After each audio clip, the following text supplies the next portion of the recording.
জাতীয় নির্বাচনের পর এবার নজর হচ্ছে স্থানীয় সরকারের দিকে। ইউনিয়ন পরিষদ থেকে শুরু করে পৌরসভা, উপজেলা, জেলা পরিষদ ও সিটি কর্পোরেশন সব স্তরেই নির্বাচিত জনপ্রতিনিধি ফেরানোর প্রস্তুতি চলছে।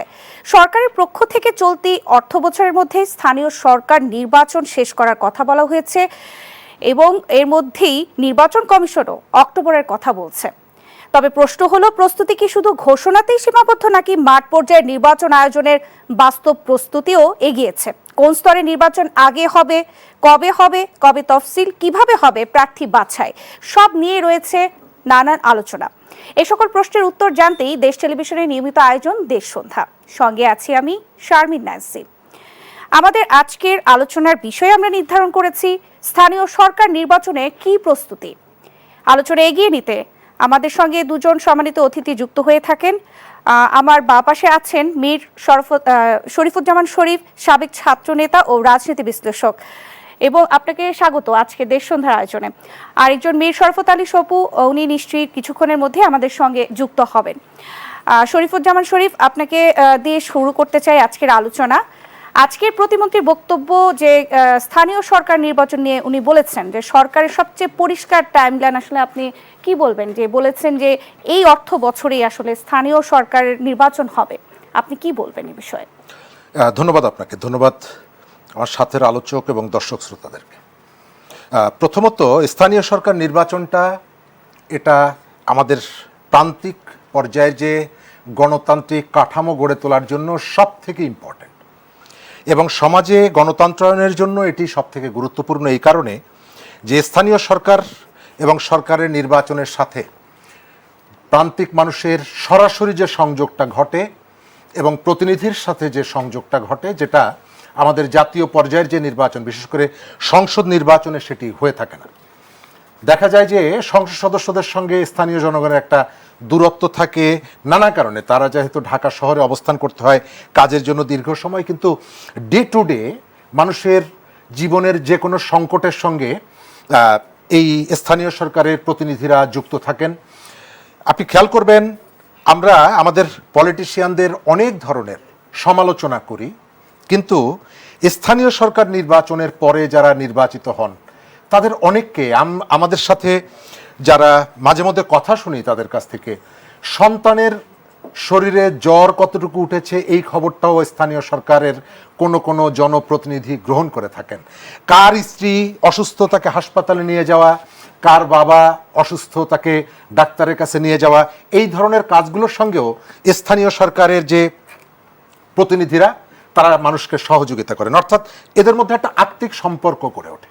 কিন্তু আমাদের গত প্রায় 1.5 দশক আমাদের স্থানীয় সরকারের সাথে প্রান্তিক জনগোষ্ঠীর একটা বিরাট দূরত্ব তৈরি হয়েছিল।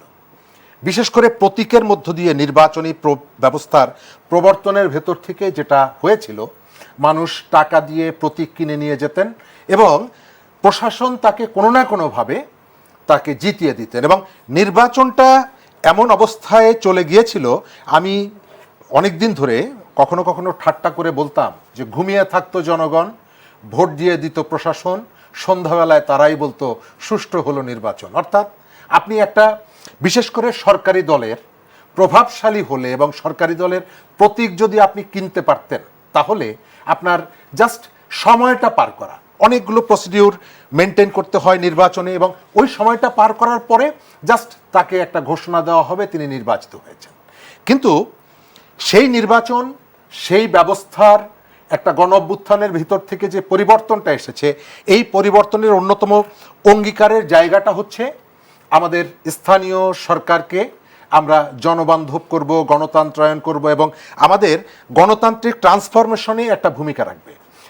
এটা হচ্ছে আমাদের প্রত্যাশা। কিন্তু আমাদের প্রত্যাশা তো সবসময় পূরণ হয় না। আমাদের রাজনৈতিক যে সংস্কৃতি, রাজনৈতিক সংস্কৃতির যে কালচার, সেই কালচার আমি বিভিন্ন সময় বলি, আমাদের গণতান্ত্রিক সংস্কৃতিতে একটা বড় আঘাত, আমি ব্যক্তি হিসাবে যদি বলি, ভদ্রলোক বেঁচে নাই, আওয়ামী লীগের সময় এইচটি ইমাম সাহেব, তিনি আমাদের এই যে স্থানীয় নির্বাচন ব্যবস্থাটাকে যে সর্বনাশ করে দিয়ে গেছেন, সেটাকে রিবিল্ড করার একটা সুযোগ এসেছে।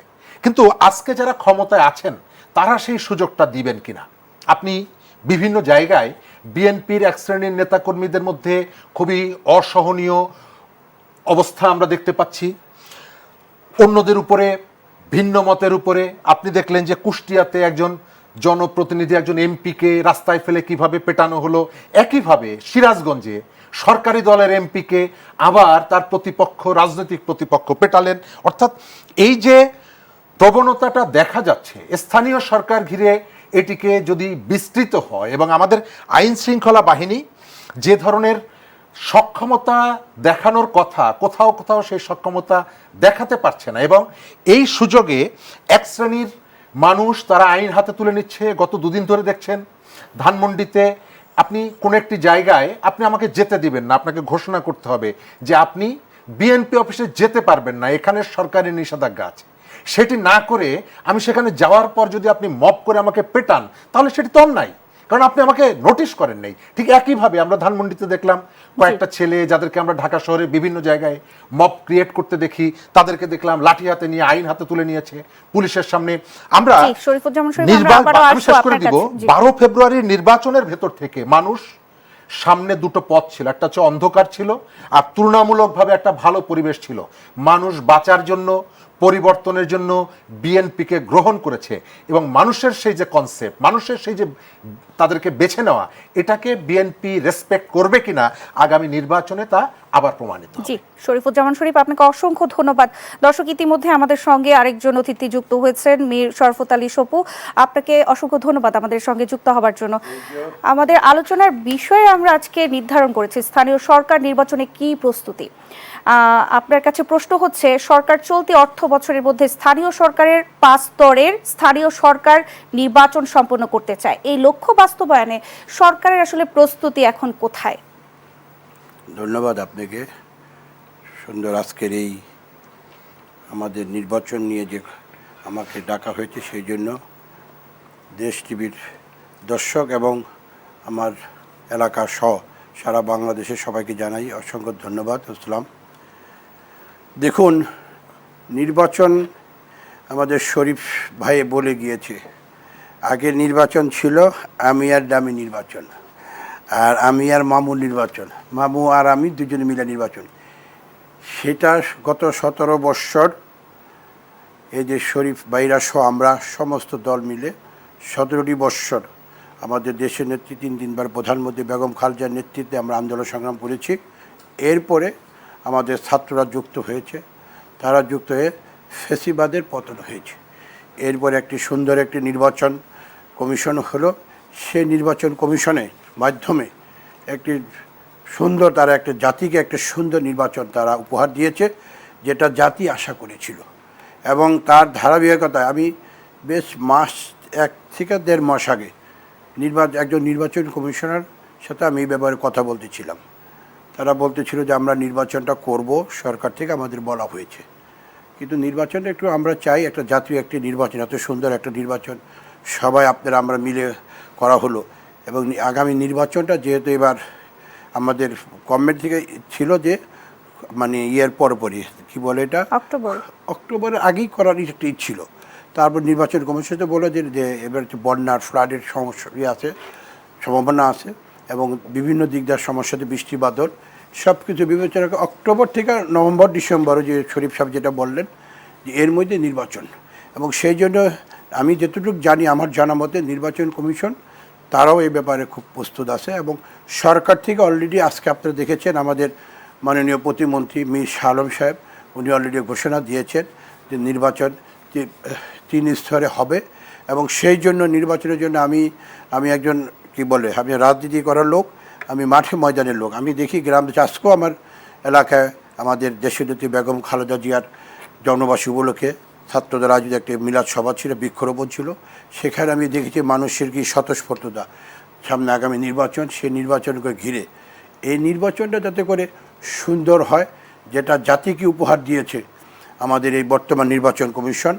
এবং এই নির্বাচন কমিশন আগামীতে যাতে একটি জাতীয় যে স্থানীয় যে নির্বাচনটা যাতে করে সুন্দর মতো হয়, সেই ক্ষেত্রে আপনাদের আমাদের সবারই সহজে, আমরা যারা রাজনীতি করি আমাদের তো আছেই, পাশাপাশি জনগণ এবং বিভিন্ন পেশার সাংবাদিক বলেন, ডাক্তার বলেন, লোকাল বিভিন্ন পেশার লোকজন সবারই যদি সার্বিক সহযোগিতা থাকে তাহলে নির্বাচনটা ভালো হওয়া উচিত।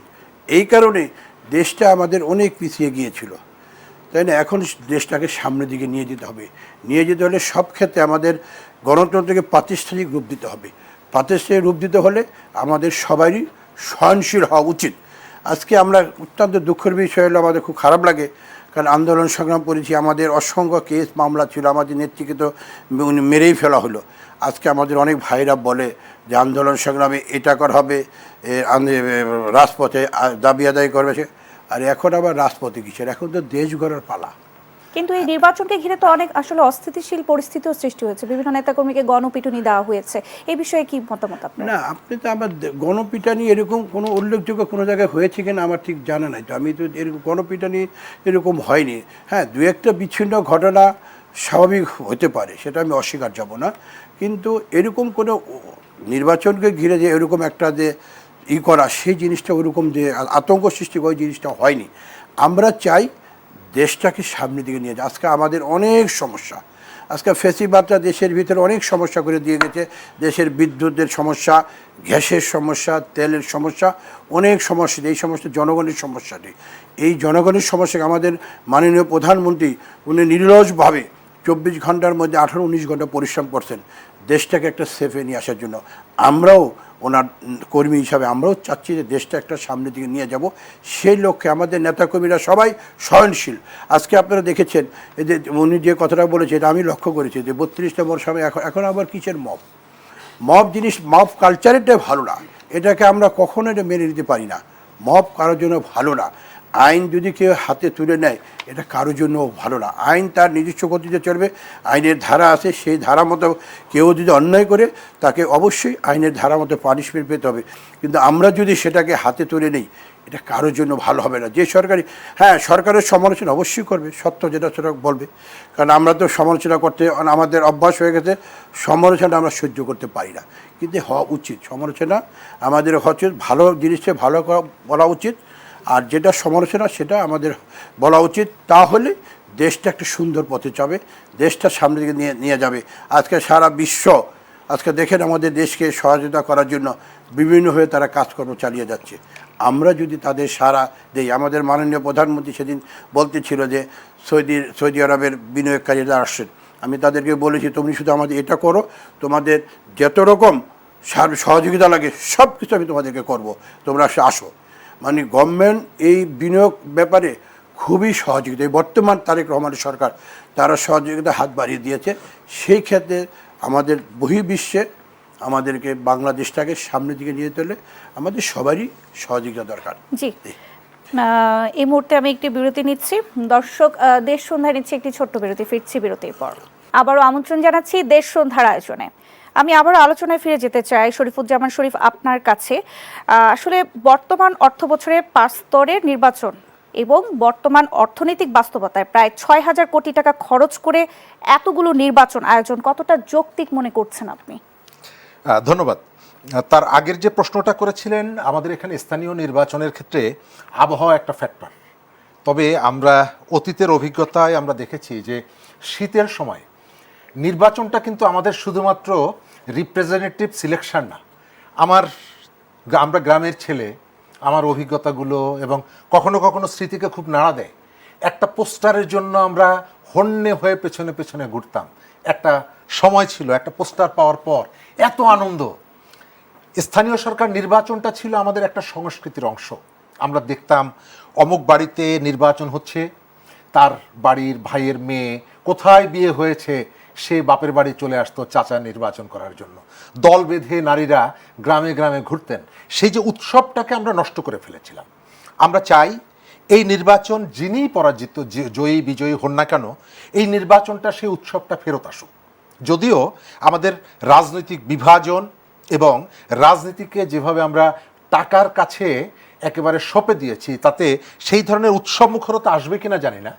তবে আমরা মনে করি যে এখনও যতটুকু অবশিষ্ট আছে আমরা সেটাকে কাজে লাগানোর চেষ্টা করব।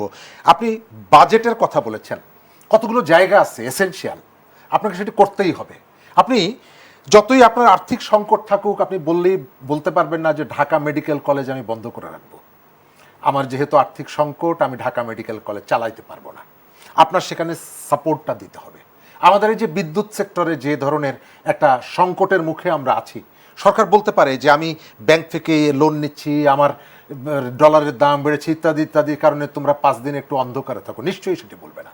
সুতরাং স্থানীয় সরকারের রিপ্রেজেন্টেটিভ তৈরি করা এটা খুবই ইম্পর্টেন্ট। বিশেষ করে আমাদের কতগুলো কাজ নাগরিক জীবনের যে কাজগুলোর সাথে এই স্থানীয় সরকার ওতপ্রোতভাবে জড়িয়ে গেছে।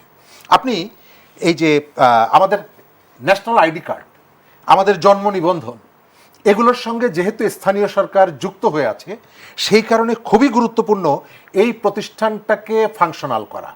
আমরা 5 আগস্টের পরে অনেকেই পালিয়ে গেছে, কিন্তু সেই জায়গাগুলোতে সরকার কোনো কোনো জায়গায় রিপ্রেজেন্টেটিভ বসিয়েছে, সরকারের প্রতিনিধিদেরকে বসিয়েছে, কিন্তু একজন রাজনীতিবিদ অথবা জনপ্রতিনিধি যিনি জনগণের ভেতর থেকে গড়ে ওঠেন, সবু ভাইকে সামনে পেয়ে বলছি, সবু ভাইকে আমরা চিনি, ঢাকা কলেজে আমরা যখন ছাত্র তখন ঢাকা কলেজের নেতা হিসাবে আমি দেখি তাকে একেবারে প্রান্ত, সেই থেকে যোগাযোগটা আছে। কিন্তু আপনি এখানে যখন একজন, এই কথাটা আমি আগেও বলেছি, যখন সরকার সিটি কর্পোরেশনগুলোতে প্রতিনিধি নিয়োগ দিল, মেয়রের দায়িত্ব দিল, সিইওদেরকে দায়িত্ব দিলেন, তখন আমি অনেক জায়গায় বলেছি যে আমি একজন সচিবের থেকে, একজন আমলার থেকে একজন পলিটিশিয়ানকে ওই জায়গাটায় আমি গুরুত্বপূর্ণ মনে করি। খুলনা শহরে নজরুল ইসলাম মঞ্জু, তিনি সিটি কর্পোরেশনের দায়িত্বে আছেন। আপনি গিয়ে দেখবেন রাত 2টোর সময় যদি নজরুল ইসলাম মঞ্জুকে আপনি ডাক দেন, তিনি আপনার কাছে আসবেন। কিন্তু যখন সেখানে একজন আমলা থাকবে 9টা, 5টা, 6টার পরে আপনি তাকে খুঁজেও পাবেন না। সুতরাং এই জায়গাগুলো দরকার। আবার আপনি সরকারি প্রতিষ্ঠানগুলোতে দলীয় লোকজনকে যেভাবে বসানো, সেটাকে আমি সাপোর্ট করব না, কিন্তু এই ধরনের পাবলিক রিপ্রেজেন্টেটিভ যে সমস্ত ইনস্টিটিউশনগুলোতে যুক্ত থাকার অপশন আছে, সেই জায়গাগুলোতে আপনি নির্বাচন না হওয়া পর্যন্ত প্রতিনিধিদেরকে দিতে পারেন, এই কারণে যে তাদের সাথে জনগণের একটা সম্পর্ক আছে। যখন এসে ওই খুলনা শহরের কেউ নজরুল ইসলাম মঞ্জুকে দেখে, স্বাভাবিকভাবে তার কাছে যায়, সেই ধরনের আলোচনাটা হয়। কিন্তু আপনি যখন বিআরটিসিতে অমুক জায়গায় তমুক জায়গায় একেবারে ডাইহার্ড পলিটিক্যাল কর্মীদেরকে নিয়োগ দিচ্ছেন, এটি নিয়ে বিতর্ক তৈরি হচ্ছে। টাকার জায়গাটা আপনাকে কতগুলো অ্যারেঞ্জমেন্ট করতে হবে। এবং আমরা নিশ্চয়ই এই নির্বাচন শুধুমাত্র লস হয়ে যায় তা না, এই নির্বাচনকে ধরে কিন্তু একটা আয়ের ব্যাপারও আছে। প্রতিনিধিরা যারা প্রার্থী হন, তারা যে অর্থটা এখানে বরাদ্দ জামানত হিসাবে দেন, এটা একটা আয়ের একটা জায়গা। তবে আপনাকে মনে রাখতে হবে, যেহেতু প্রতিষ্ঠান গড়ে তোলার জন্য আপনার বরাদ্দটা কোনো না কোনোভাবে আপনাকে অ্যারেঞ্জ করতে হবে এখানে। জি, শরীফুজ্জামান শরীফ, আপনাকে অসংখ্য ধন্যবাদ। মীর শরাফত আলী সপু, আপনার কাছে প্রশ্ন। বিএনপি তো এখন সরকারে, তাই স্থানীয় নির্বাচনে ক্ষমতাসীন দলের প্রভাব নিয়ে স্বাভাবিকভাবেই প্রশ্ন থাকে বা প্রশ্ন উঠে। সরকার কিভাবে আসলে নিশ্চিত করবে এই নির্বাচনে আসলে কোনো সরকারি প্রভাব ব্যবহার করা হবে না? ধন্যবাদ, আপনাকে মূল্যবান প্রশ্ন করেছেন।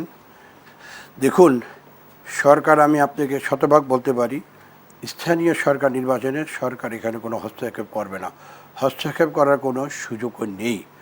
কারণ বিএনপি এই নির্বাচনের জন্য এবং দেশটাকে ভালো করার জন্য 17টি বছর আন্দোলন সংগ্রাম করেছে। বিএনপি দেশটাকে সামনে নেওয়ার জন্য যা যা পরিকল্পনা করার সব কিছুই করবে। তারেক রহমানের সরকার কখনো নির্বাচনে হস্তক্ষেপ করে না, করবেও না। গত যে আপনারা দেখেছেন যে জাতীয় নির্বাচন এবং আগামীতে যে নির্বাচন, আমি যতটুকু জানি স্ব এলাকার যারা প্রশাসন তারাই এই নির্বাচনটা সুন্দরভাবে করবে এবং তাদেরই সমস্ত দায়িত্ব, ডিসি, এসপি বলেন, ইউনো বলেন, ওসি বলেন, তারাই এই নির্বাচনগুলি সুন্দরভাবে করবেন। আমি একটি কথা বলতে চাই, শরীফ সাহেব যে কথাটা বললেন যে বিভিন্ন সরকারি প্রতিষ্ঠানে যে নিয়োগের কথা, যে বেশ কিছু জায়গায় আমাদের কয়েকটা নিয়োগ হয়েছে, এই ব্যাপারে উনি যে কথাটা বলছে, এই কথাটা না বললেও হয় না। এখন যদি ওই যোগ্য জায়গায় যদি একটা ঢাকা বিশ্ববিদ্যালয়ের একটা ছাত্র, ঢাকা বিশ্ববিদ্যালয়ের মেধার স্থান, উনিও ঢাকা বিশ্ববিদ্যালয়ে পড়াশোনা, ঢাকা কলেজের যারা ছাত্র সাধারণত স্বাভাবিকভাবে তারা তো ওইখানে, আমাদের এখানে যাদের নিয়োগ দেওয়া হয়েছে সবাই ম্যাক্সিমামই ঢাকা বিশ্ববিদ্যালয়ের ছাত্র এবং তারা ছাত্র রাজনীতিতে বিভিন্ন ভূমিকা রেখেছে। তারপরে আমি বিভিন্ন প্রতিষ্ঠানে যারা, যেমন আপনারা আমাদের এই সুগার অ্যান্ড ফুড বলেন, স্টিল কর্পোরেশনে বলেন, বিভিন্ন সবাই ঢাকা বিশ্ববিদ্যালয়ের ম্যাক্সিমাম, উনিও চিনেন। ওইখানে যোগ্য লোকরা যদি যোগ্য এলাকায় না বসা হয়, তাহলে স্বাভাবিক ক্ষেত্রে হ্যাঁ এখানে বলতে পারতো যে ঠিক আছে অযোগ্য লোক, ঠিক আছে সে পড়াশোনা জানে না, তার মতো লোক এখানে, তো সেখানে যোগ্য লোকরে সেখানে বসিয়েছে। এবং রাজনীতি করা কি অপরাধ? যে বেচারারা 17 বৎসর আন্দোলন সংগ্রাম করেছে, এখন স্বাভাবিক ক্ষেত্রে বিএনপি রাষ্ট্রীয় ক্ষমতায় আছে এবং সে ওই জায়গাটার যোগ্য, সেখানেই তাকে দেওয়া হয়েছে। সেটা নিয়ে তিনি বলছিলেন আমলার ব্যাপারটা, উনি বলছিলেন আমলাতন্ত্রের কথাও বলছিলেন। না, আমলাতন্ত্র কথা তো সেটা আমি বলছি, উনি কথা বলছে সরকারি প্রতিষ্ঠানে যে 17টা প্রতিষ্ঠানে 13-14টা প্রতিষ্ঠানে বিভিন্ন নিয়োগ হলো না, নিয়োগের কথা বললেন আর কি। আর যেটা আপনি যে জিনিসটা বললেন, উনি যদি স্বাভাবিক ক্ষেত্রে একটা পলিটিক্স যারা আমরা রাজনীতি করি আমাদের জবাবদিহিতা আছে। ওই যে উনি যে কথাটা বললেন যে খুলনার মঞ্জুবা একজন ওনার রাজনীতিবিদ, ওনাকে রাত 12টার সময় আপনি পাবেন। তো ঠিক তেমনিভাবে এখানে যারা বিভিন্ন প্রতিষ্ঠানে আছে তারা তো যে 9টা 4টা না, তাদেরকে আপনি রাত্রিবেলা এখনও দেখেন যারা বিভিন্ন তারা কাজকর্মে ব্যস্ত আছে, তারা কাজ করছে এবং তাদেরকে টেলিফোনে বললে যে কোনো কাজের সেবায় তারা এগিয়ে যাবে, এগিয়ে আসবে এবং জনগণের সাথে তাদের সমস্যাটা বুঝবে, তাদের সমাধান করার চেষ্টা করবে সেই লোকে। কারণ পলিটিক্স আপনি এইটা কেন, আপনি আমেরিকার মতো জায়গায় দেখেন, আমেরিকা যখন গভর্নমেন্ট চেঞ্জ হয়, একটা গভর্নমেন্ট যদি চেঞ্জ হয় 18টা যদি পদ পদবি থাকে, ওই টোটাল বাইডেন প্রশাসন 18 জন বেরিয়ে আসতেছে। আবার কি বলে যে বর্তমান যে এখন আছে কি বলে রাষ্ট্রপতি, তার পার্টির এবং তার রাষ্ট্রপতির লোকজন আবার 18 জন হচ্ছে। এটা মানে বৃহৎ গণতান্ত্রিক দেশে, যেটাকে আমরা যেটা তুলনা দিই আমেরিকাকে গণতন্ত্র, সব জায়গায় গণতান্ত্রিক যে রাজনীতিক দল যারা ক্ষমতা থাকে তাদেরকেই বিভিন্ন সময় তাদেরকে করা হয়। এটা নিয়ে আমাদের মানে আসলে এটা নিয়ে কথা বললে স্বাভাবিক দেশটা ভালো চলছে কিনা, দেশটা সামনের দিকে নিয়ে যায়, সেই জিনিসগুলো আমরা যদি সেটা মনে করি তাহলে আমাদের মনে সবার জন্য ভালো হয়, সেটাই আর কি। জি, মীর শরফত আলী সবু, আপনাকে অসংখ্য ধন্যবাদ। শরীফুজ্জামান শরীফ, আপনার কাছে প্রশ্ন হচ্ছে, আমরা জানি 24-এর গণ অভ্যুত্থানের পরে নিরঙ্কুশ সংখ্যাগরিষ্ঠতা পেয়ে আসলে বিএনপি সরকার গঠন করেছে। এরপর আসলে 6 মাস পূরণ হলো বিএনপির দায়িত্ব নেওয়ার পর সরকারের প্রধান অগ্রাধিকার ছিল দ্রব্যমূল্য নিয়ন্ত্রণ, আইন শৃঙ্খলা পরিস্থিতির উন্নতি এবং বিদ্যুৎ ও জ্বালানির সরবরাহ স্বাভাবিক রাখা। কিন্তু ইতিমধ্যে আমরা দেখেছি বিদ্যুৎ ও জ্বালানির বিভিন্ন ধরনের সমস্যা সৃষ্টি হয়েছে। এর মধ্যে আমি একটা প্রশ্ন করতে চাই, সেটা হচ্ছে দ্রব্যমূল্য নিয়ন্ত্রণ নিয়ে। আসলে সরকার কি দ্রব্যমূল্যের নিয়ন্ত্রণ আসলে টেনে ধরতে পেরেছে? ধন্যবাদ। 12 ফেব্রুয়ারি যে নির্বাচনটি হয়েছে, একসাথে দুটো ঘটনা হয়েছে। একটা হচ্ছে আমাদের সংবিধান রাজনৈতিক সংস্কৃতি পরিবর্তনের জন্য গণভোটের একটি অংশ, আর একটা হচ্ছে জনজীবনের যে সংকটগুলো, সেই সংকট দূর করার জন্য রাজনৈতিক কতগুলো প্রতিশ্রুতি। বিএনপি প্রথম অংশটা পালন করার জন্য নির্বাচনের পরের দিন থেকেই চেষ্টা করছে। আপনি ঢাকা শহরে এই যে যানজট নিরসনের জন্য কতগুলো উদ্যোগ আপনি দেখছেন। দ্বিতীয়ত, বিএনপির কতগুলো চ্যালেঞ্জও আছে। এই চ্যালেঞ্জগুলোর একটা বড় অংশ হচ্ছে উত্তরাধিকার সূত্রে প্রাপ্ত। বিএনপি যখনই ক্ষমতায় বসে একটা যুদ্ধ লেগে যায় সারা পৃথিবীতে, এবং এটা আমার 91 সাল, 2001 সাল এবং এবারও দেখলাম এটা অভিজ্ঞতা। এই সংকটটা কি বিএনপি চাইলে মোকাবেলা করতে পারবে, যুদ্ধ থামাতে পারবে? নিশ্চয়ই না। কিন্তু তাকে ডোমেস্টিক কতগুলো পলিসি নির্ধারণ করতে হবে, যে পলিসিগুলো দিয়ে সে জনজীবনের সংকটটা নিরসন করবে। দ্রব্যমূল্যর ক্ষেত্রে, বিদ্যুৎ সংকটের ক্ষেত্রে সেটি পারা যাচ্ছে না, বিএনপির হাতে নেই। আবার যে জায়গাগুলো বিএনপির হাতে আছে সেই জায়গা সরকারের পলিসির জায়গায় আমি ইমপ্লিমেন্টেশন দেখছি না। যেমন আমাদের পল্লী বিদ্যুতের যে মিটার, প্রায় 85 লাখ মানুষ পরিবার এই মিটারটা ব্যবহার করে। সরকারের 100 দিন পূর্ণ হয়েছে তখন বলা হয়েছিল যে পল্লী বিদ্যুতের মিটারের ভাড়া সরকার মওকুফ করে দিয়েছে, এবং এটি অন্যায় ভাড়াটা নেওয়া। কারণ হচ্ছে আমি কিনেছি মিটারটা, পুরো টাকা দিয়ে আমি কিনে আনার পর সেটি আপনি আমার কাছ থেকে আবার ভাড়া কেন নেবেন? কিন্তু সেটি ছিল, সেটি মওকুফ করার পর এখন আবার শুনছি সেটি মওকুফ হয়নি, এবং এটার জন্য আমরা ধন্যবাদও দিয়েছি। দ্বিতীয় জায়গাটায় আইন শৃঙ্খলা আপনি শুনেছেন যে আমাদের স্বাভাবিকভাবে একটা গণঅভ্যুত্থানের পরে যারা দীর্ঘদিন ক্ষমতায় থাকে তাদের প্রতি মানুষের কতগুলো রাগ, ক্ষোভ নানা কারণে থাকে, এটি অস্বীকার করা যাবে না। এটি সব কিছুই যে রাজনৈতিক তা না, পাড়া মহল্লায় পারস্পরিক মানে গোষ্ঠী দ্বন্দ্ব পর্যন্ত থাকে এবং এটিকে নানাভাবে ব্যবহার করে। সেই জায়গাটা একটা সময় আমরা ভেবেছিলাম একবারে স্টপ হয়ে যাবে, ফুল স্টপ, কিন্তু তার পুনরাবৃত্তি আমরা বিভিন্ন জায়গায় দেখছি। ফুললি সেটি বন্ধ হয়নি। পুলিশের কাছে যে আমাদের প্রত্যাশা ছিল নিউট্রালি তারা এই জায়গায় কখনো কখনো কঠোর হয়ে এই সমস্যার সমাধান করার জন্য অপরাধীদের ব্যাপারে শক্তিশালী ভূমিকা রাখবে এবং তাদেরকে দমন করবে, সেটি হচ্ছে না। আপনি দেখেছেন রাজশাহী বিশ্ববিদ্যালয়ের জিএস, সে বেলচা নিয়ে ছাত্রদেরকে পেটাচ্ছে, যে ছাত্রটাকে মারছে বলছে তুমি ফ্যাসিস্টের দালাল ছিল, কিন্তু সেই শিক্ষার্থীটা সেখানে ছাত্রদলের রাজনীতির সাথে যুক্ত, লাইব্রেরিতে গিয়ে পেটাচ্ছে। কিন্তু তারপরে তার বিরুদ্ধে কোনো ব্যবস্থা না নিয়ে আবার আমরা দেখতে পাচ্ছি ওই আক্রান্ত ছেলেটাকেই আবার গ্রেপ্তার করা হচ্ছে। এই জায়গাটায় বিএনপির যে প্রতিশ্রুতির যে জায়গাটা, সেই প্রতিশ্রুতির জায়গা থেকে আমি তার সাথে মিল পাই না। দ্রব্যমূল্য নিয়ন্ত্রণের জন্য অনেকগুলো চ্যালেঞ্জ এখনও আছে, সেই চ্যালেঞ্জগুলো সে মোকাবেলা করতে পারেনি। এই দ্রব্যমূল্য নিয়ন্ত্রণে না আসার একটা বড় কারণ হচ্ছে চাঁদাবাজি, এবং এই চাঁদাবাজের সঙ্গে পলিটিক্যাল এনগেজমেন্ট ছাড়া কেউ চাঁদাবাজি করতে পারে না, এটি সত্য। কিন্তু এই জায়গাগুলোতে আমরা বিএনপি তার সাংগঠনিক শৃঙ্খলা রক্ষা করার জন্য গত 2 বছরে প্রায় 10,000-এর বেশি নেতাকর্মীকে বহিষ্কার করেছে, দলের একেবারে গুরুত্বপূর্ণ নেতাদেরকে পর্যন্ত বহিষ্কার করেছে। কিন্তু বহিষ্কারে যখন কাজ হচ্ছে না, তখন আপনার দায়িত্ব হলো যে তাকে আইনের মুখোমুখি করা, এবং সেটি যদি আপনি করতে না পারেন তাহলে অপরাধীরা এক ধরনের ধারণা করে যে আমাকে বহিষ্কার করেছে, কয়েকদিন পরে আমাকে ফেরত নেবে।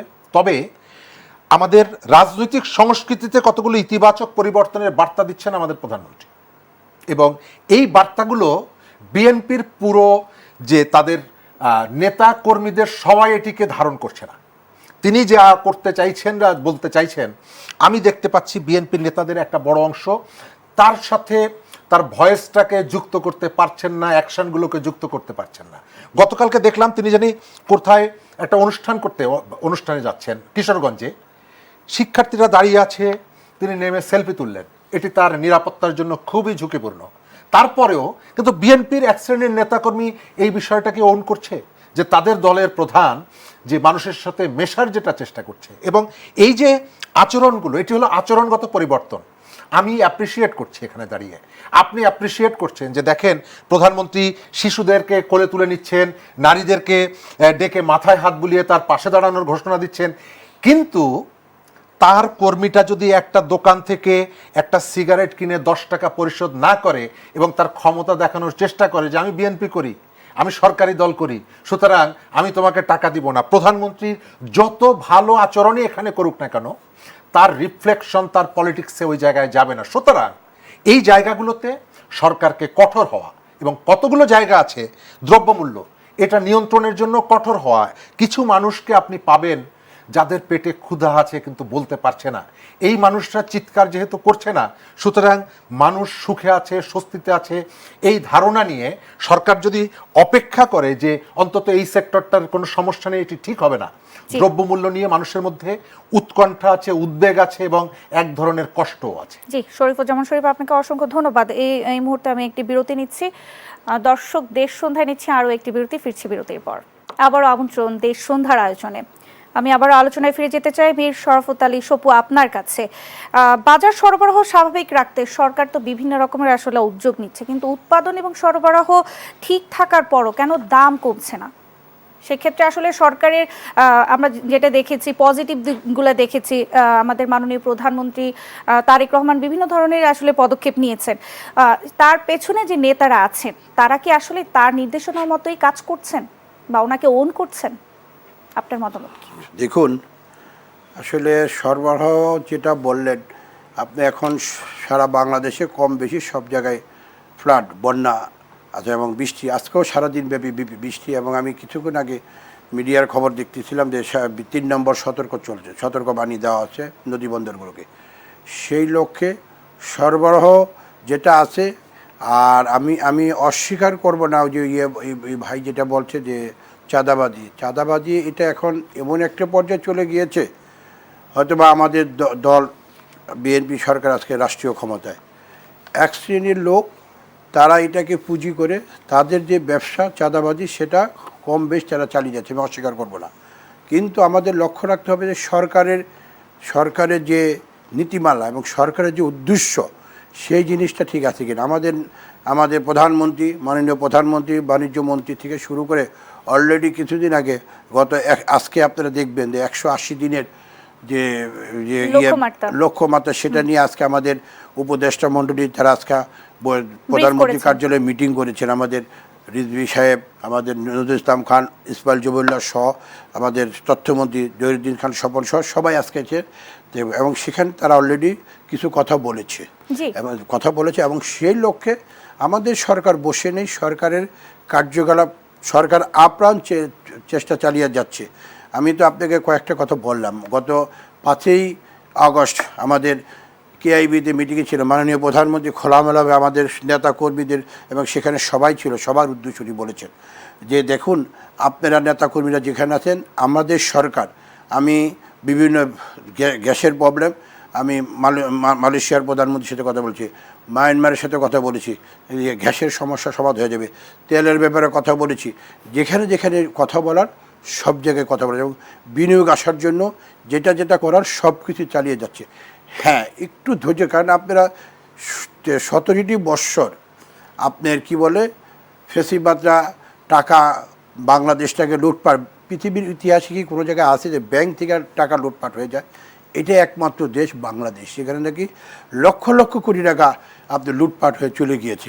তারপরে দেখেন অন্তর্বর্তীকালীন সরকার আসলেন, এই সরকারেও যারা ছিলেন, আমি একটু না বললেই হয় না, এই যে হামের সমস্যা নিয়ে কতটি শিশু মারা গেল, একবার কি চিন্তা করেছেন? কতটি শিশু, এই যে শিশু, এই হামের শিখে ওই গত সরকারের অন্তর্বর্তীকালীন সরকারের যে উপদেষ্টা ছিলেন তার খামখেয়ালির জন্য এতটি শিশুর প্রাণ দিতে হলো। আজকে মানে স্বাস্থ্য খাতে যে বিশৃঙ্খলা ফেসিবাদ করে দিয়েছে, কিন্তু আপনারা তো সেটা চেষ্টা করবেন। এখন বর্তমান আমাদের এটা তো সরকারের জন্য অনেক বড় একটা চ্যালেঞ্জ ছিল, সেটা তারা করেনি, সেটা তাদের উপদেষ্টা যে ছিলেন। তো আমি সেই কথাগুলি বলছি যে এখন ধরেন আমাদের সরকার, আমাদের মাননীয় আজকে আমি স্বাস্থ্য উপদেষ্টা সবাই এখানে ছিলাম, এইসব নিয়ে আমরা ডিসকাস করতেছিলাম কীভাবে আমরা কিন্তু যারা আমরা আছি, আমরা যারা ছাত্রছাত্রী করছি অথবা যারা আছি, আমরা সবসময় পজিটিভ নেগেটিভ সব নিয়ে চিন্তা করি, দেশটাকে কীভাবে এগিয়ে যায়, আমরা সেটা সাজেশন দিই, উপদেশ দিই যে কীভাবে দেশটাকে সামনের দিকে নিয়ে যাওয়া যায়, এই জিনিসগুলো সমস্যাটা কীভাবে সমাধান করা যায়। দ্রব্যমূল্য অবশ্যই এটা আমাদের জন্য সবাই চ্যালেঞ্জিং, কারণ আমাদের মানুষ অনেক আশা এখানকার ভোট দিয়েছে, জনের প্রত্যাশা, কারণ একটা গরিব লোক সে খেতে পারে না। যে ভাই যেটা বললো যে এমনই লোক আছে যে দ্বারা নাকি সত্যিকার অর্থে বলতে পারে না, এক শ্রেণীর লোক বলতে হবে। আমি দেখি আপনি যেটা বলছে, হ্যাঁ আমি দেখি সমস্যাটা। তারপরে বিভিন্ন জায়গায় যে সমস্যাগুলো আজকে সমস্যা, যে মানুষ গ্যাস লাইন দেয় ঘন্টার পর ঘন্টা দিয়েছে, আমি এটা অস্বীকার করবো না, কারণ এতে অস্বীকার করার কোনো জোর নাই, তো তাহলে তো আমি ফেসিবাদ হয়ে গেলাম।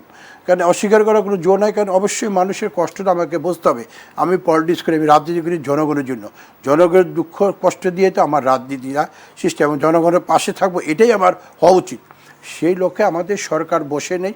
সরকারের মন্ত্রীরা, বাণিজ্য মন্ত্রী বলেন, খাদ্যমন্ত্রী বলেন, কৃষিমন্ত্রী বলেন, সবাই যার যার অবস্থান থেকে, আমি যতটুকু জানি সবাই যার যার অবস্থায় কাজ করে যাচ্ছে। আশা রাখি ইনশাআল্লাহ বেশি দিন সময় লাগবে না, খুব শীঘ্রই এই সমস্যাগুলো সমাধান হয়ে যাবে। ওই যে একটি কথা, আপনি যদি চেষ্টা চালিয়ে যান অবশ্যই চেষ্টা আপনার সফলতা আসবে। আমাদের সরকার তো কোনো লুটপাটের সরকার না। এই সরকারে কোনো আপনি দেখেছেন এখন পর্যন্ত কোনো মন্ত্রী বলেন, কোনো আমলা বলেন, এই পর্যন্ত আমার জানার মধ্যে কোনো জায়গায় কোনো দুর্নীতির কোনো কিছু এখন 5-6 মাস সরকার চলছে। কারণ সরকার এ ব্যাপারে খুব কঠিন, এবং আমরাও সব জায়গায় লক্ষ্য রাখছি যে কোনো জায়গায় আমরা আজকেও আমাদের এলাকা প্রোগ্রাম ছিল, সেখানে আমাদের নেতাগণের উদ্দেশ্যে মেসেজ দিয়েছি যে ভাই কোনো জায়গায় কোনো চাঁদাবাজি না, টেন্ডারবাজি না, মানুষ আমাদেরকে অনেক আশা ভরসা করে আমাদেরকে নির্বাচন করেছে, আমি ভোট দিয়েছি, এটা আমাদের বজায় রাখতে হবে। সামনে আমাদের আরও খুব চ্যালেঞ্জ আসতেছে, থেকে যে উনি যাতে আপনি যেটা নিয়ে আজকে আমরা কথা বলছি, লোকাল নির্বাচন, স্থানীয় নির্বাচন, এই নির্বাচনে মানুষদের গত 6 মাসে সরকার কি করলে 6-7 মাস আগে, এটাকে বিচার বিশ্লেষণ করেই সামনে দিকে সিটি নির্বাচন বলেন, আমাদের লোকাল নির্বাচন, ইউনিয়ন পরিষদ নির্বাচনগুলো বলেন, মানুষ এখন পর্যন্ত মানুষ গ্রামে গঞ্জে যারা আছে তারা চেষ্টা করছে, আমরাও সরকার চেষ্টা করছে এটাকে সহনীয় পর্যায়ে রাখার জন্য। সেই জন্য আমাদের সরকার কাজ চালিয়ে দিয়ে আশা রাখি এটা আর বেশি দিন এই সমস্যাটা থাকবে না, সব কিছু ইনশাল্লাহ ঠিক হয়ে যাবে, এবং সেটা অবশ্যই হইতে হবে, ঠিক হইতে হবেই আমি মনে করি এটা। জি, মীর শরাফত আলী সপু, আপনাকে অসংখ্য ধন্যবাদ। শরীফুজ্জামান শরীফ, আপনিও কি তাই মনে করেন যে সরকারের আসলে প্রথম যে 6 মাস সবচেয়ে বেশি ভোগান্তির কারণ হয়েছিল, মানে ভোগান্তির মধ্যে কারণ হওয়া খাতগুলোর মধ্যে একটি ছিল বিদ্যুৎ খাত।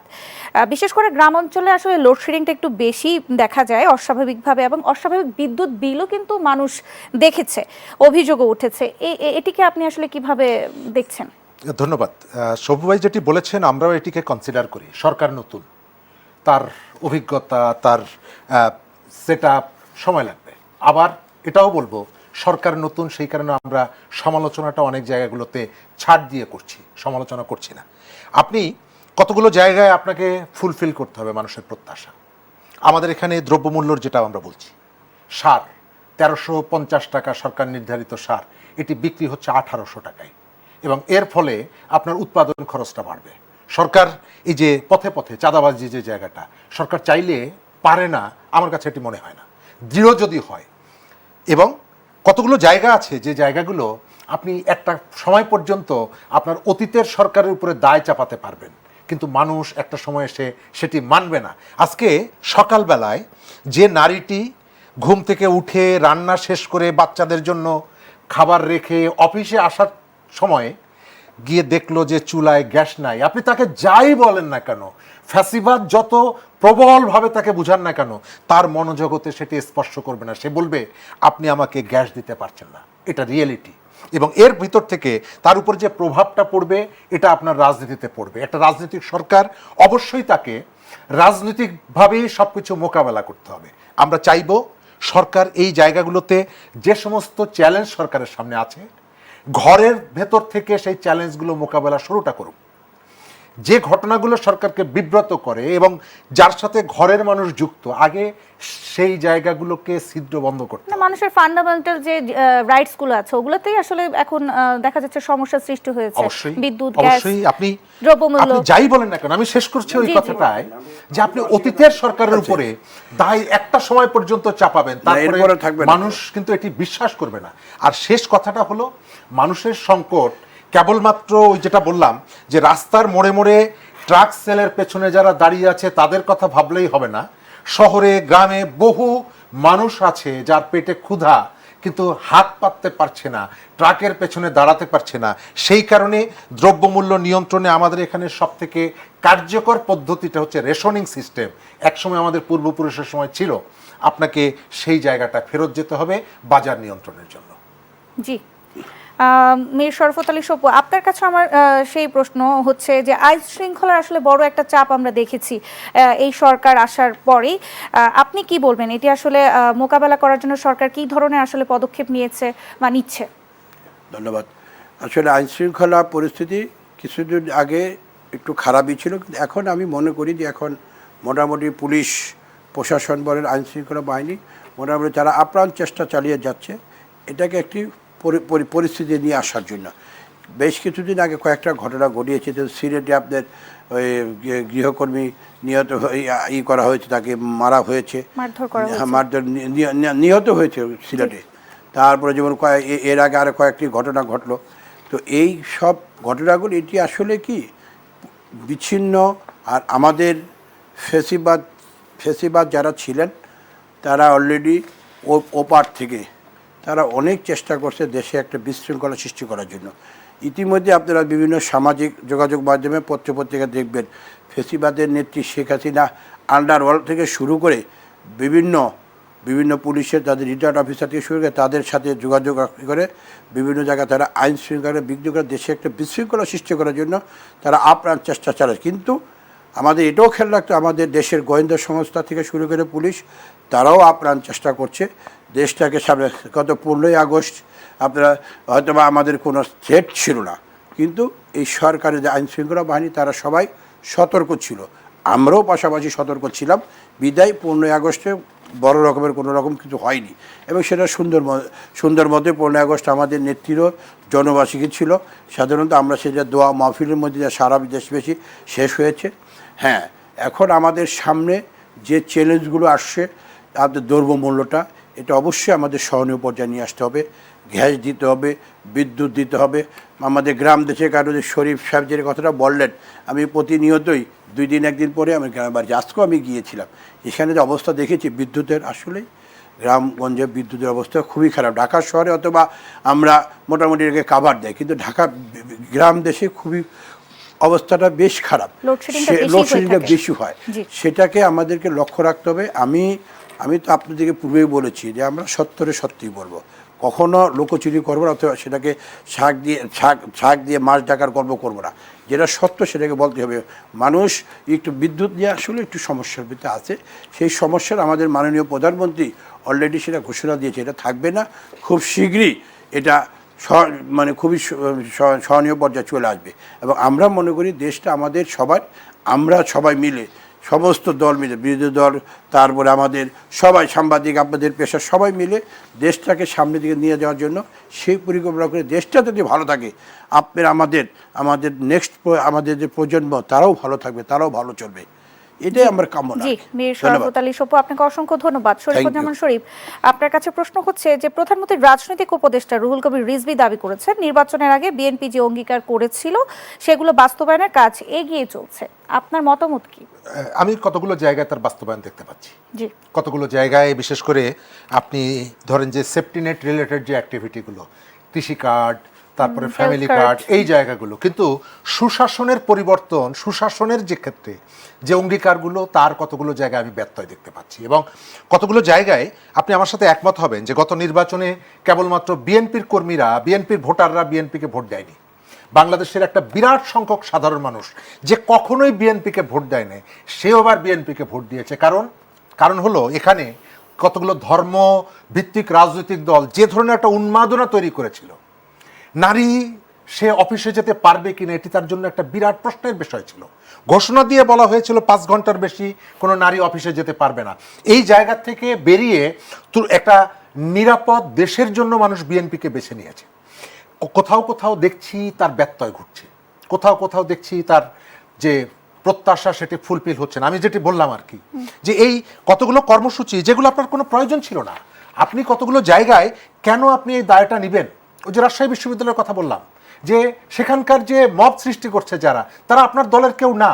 ধানমন্ডিতে যারা মব সৃষ্টি করলো তারা আপনার দলের কেউ না। কেন ব্যবস্থা কেন নিচ্ছেন? আমার কথা যেটা ধারণা যে একটা অংশ আছে সোশ্যালি, তারা বিএনপিকে এক ধরনের প্রেশারের মধ্যে অনবরত রাখতে চায়। এবং জুলাইয়ের নাম করে একটা শ্রেণী আছে যারা নানা রকমের অপরাধ দুষ্কর্ম করতে চায়, এবং বিএনপি যাতে সেখানে কোনো ধরনের বাধা তৈরি করতে না পারে, সেই কারণে এই আম্মার হচ্ছে জুলাই যোদ্ধা, অমুক হলো জুলাই যোদ্ধা, তাকে পুলিশ দিয়ে ধরা বা ইত্যাদি করা, তার মানে হচ্ছে সরকার জুলাই যোদ্ধাদের উপরে নিষ্পেষণ চালাচ্ছে। এই ধরনের একটা বক্তব্য তৈরি করে বিএনপিকে কোণঠাসা করে রাখার একটা ইচ্ছা, রাজনৈতিক অস্থিরতা। অবশ্যই এখানে একটা অংশ আপনি দেখছেন না।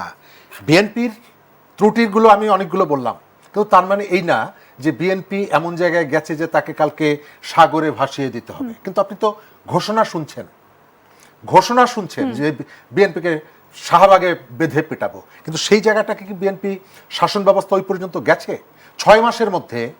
অথচ কারা বলছে যারা বিএনপির সাথে একসাথে মন্ত্রিত্ব গ্রহণ করেছে, সরকারে ছিল, 15 বছর বিএনপির সাপোর্ট নিয়েছে, তাদের প্রতীক পর্যন্ত বর্গা নিয়ে নির্বাচন করেছে। মাত্র 1.5 বছরে যখন ডক্টর ইউনূস সরকার ক্ষমতায় ছিল, তখন বিএনপির এমন কি হলো যে আপনি এখন বিএনপিকে ওই জায়গায় নিয়ে যেতে চান? মূল জায়গাটা হলো ক্ষমতার যে দ্বন্দ্ব। যাদের কথা বললাম আপনি বুঝতে পারছেন, আমি জামাতের কথা বলছি স্পষ্ট করে। তারা যখন দেখছে যে এখানে একটা শত্রু আওয়ামী লীগ তার নিজের কর্মের কারণে পালিয়ে যেতে বাধ্য হয়েছে, এখন বিএনপি যেহেতু আছে, বিএনপিকে টার্গেট করো এবং বিএনপিকে কোণঠাসা করে ক্ষমতার দিকে যাও, এই প্রবণতাটা তাদের মধ্যে আছে। তা না হলে বিএনপির সাথে তো একসাথে ক্ষমতা ভাগাভাগি করেছে, মন্ত্রিত্ব করেছে, তাদের প্রতীক নিয়ে নির্বাচন করেছে, 15 বছর বিএনপির পাখার নিচে বড় হয়েছে। আজকে হঠাৎ করে সেই বিএনপি 6 মাসে কি হয়ে গেল যে কালকেই আপনি তাকে ক্ষমতাচ্যুত করা? একটা আবার বিএনপির পলিটিক্সটাও দেখেন, এই জামাত ইসলাম বিএনপির দীর্ঘদিনের মিত্র, সে এখন বলছে যে তুমি 71-এর রাজাকার ছিলা। ঠিক আছে, তার মানে হলো আমাদের এখানে পুরো ব্যাপারটা হচ্ছে, সেন্টারটা হচ্ছে পাওয়ারকে সেন্টার করে হচ্ছে। তবে আমরা যে পরিবর্তনটা এনেছি 12 ফেব্রুয়ারি, বিএনপির প্রতি মানুষ যে আস্থা রেখেছে, মানুষ অন্তত বিএনপিকে একটু সময় দিয়ে আমরা চাই যে বিএনপি আমাদের এই প্রত্যাশাগুলো পূরণ করবে। জি, শরীফুজ্জামান শরীফ, আপনাকে অসংখ্য ধন্যবাদ। আজকের আলোচনা আমাদের এতটুকুই। আপনাকে মীর শরাফত আলী সপু, আপনাকেও ধন্যবাদ জানাচ্ছি আমাদেরকে আজকে সময় দেবার জন্য। Thank you. দর্শক, এই ছিল আজকে দেশ সন্ধ্যার আয়োজনে। ধন্যবাদ জানাচ্ছি সবাইকে।